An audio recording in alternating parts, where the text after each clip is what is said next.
हाँ जी, अस्सलाम वालेकुम जी। सारिਆਂ ਦੋਸਤਾਂ ਦਾ ਕੀ ਹਾਲ ਹੈ। ਉਮੀਦ ਕਰਦਾ ਹਾਂ ਠੀਕ ਹੋਵੋ ਤੇ ਖੈਰ ਖਰੀਅਤ ਨਾਲ ਹੋਵੋ ਤੇ ਜਿਨ੍ਹਾਂ ਸਾਡੇ ਚੈਨਲ ਸਬਸਕ੍ਰਾਈਬ ਨਹੀਂ ਕੀਤਾ, ਫਾਲੋ ਨਹੀਂ ਕੀਤਾ, ਉਹ ਜਲਦੀ ਜਲਦੀ ਯਾਰ ਕਰ ਲਓ ਯਾਰ। ਤੁਹਾਡਾ ਕਿਹੜਾ ਟੇਲ ਲੱਗਦਾ, ਤੁਸੀਂ ਮੇਰਾ ਬਟਨ ਹੀ ਦਬਾਉਣਾ ਹੁੰਦਾ ਹੈ ਨਾ।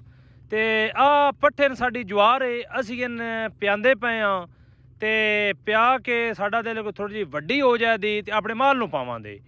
ਤੇ ਆ ਚੌਧਰੀ ਮੁਈਦ ਰਹਿਮਾਨ ਸਾਹਿਬ ਨੇ ਜਿਹੜੇ ਇੱਥੇ ਮੂੰਹਾਂ ਬਣਦੇ ਪਏ ਨੇ, ਉਹ ਆਂਦਾ ਜੀ ਮੈਂ ਨਿੱਕਿਆ ਹੁਣ ਤੋਂ ਹੀ ਮਿਹਨਤ ਸ਼ੁਰੂ ਕਰਨੀ ਹੈ। ਉਹ ਜੱਟ ਹੈ, ਜੱਟ ਬਾਲ ਜਿਹੜਾ ਵੀ ਕਿਸੇ ਕੋਈ ਮਹਿਕਮੇ ਦਾ ਹੋਵੇ ਬੱਚਾ, ਉਹ ਜਲਦੀ ਤੋਂ ਜਲਦੀ ਆਪਣੇ ਮਹਿਕਮੇ ਦਾ ਹੀ ਕੰਮ ਸਿੱਖਦਾ ਹੈ। ਜੱਟ ਬੱਚੇ ਹਮੇਸ਼ਾ ਆਪਣੇ ਮਹਿਕਮੇ ਦਾ ਹੀ ਕੰਮ ਸਿੱਖਦੇ ਨੇ। ਆਹ ਸਾ ਜਨੈਟਰ ਦਰਿਆ ਦੇ ਵਿੱਚ ਤੇ ਚਾੜਦਾ ਪਿਆ ਪਾਣੀ ਸਿੱਧੀ ਸਾਡੀ ਇਸ ਜਵਾਰ ਦੀ ਖੱਤੀ ਨੇ। ਇਹ ਨਿੱਕੀ ਜੀ ਖੱਤੀ ਹੈ, ਚੌਧਰੀ ਯਾਰੀ ਲੱਗੇ ਨੇ ਮੂੰਹਾਂ ਬੰਨਣ, ਪਰ ਅਜੇ ਸਾਡੇ ਤੋਂ ਨਹੀਂ ਪਿਆ ਬਚਦਾ।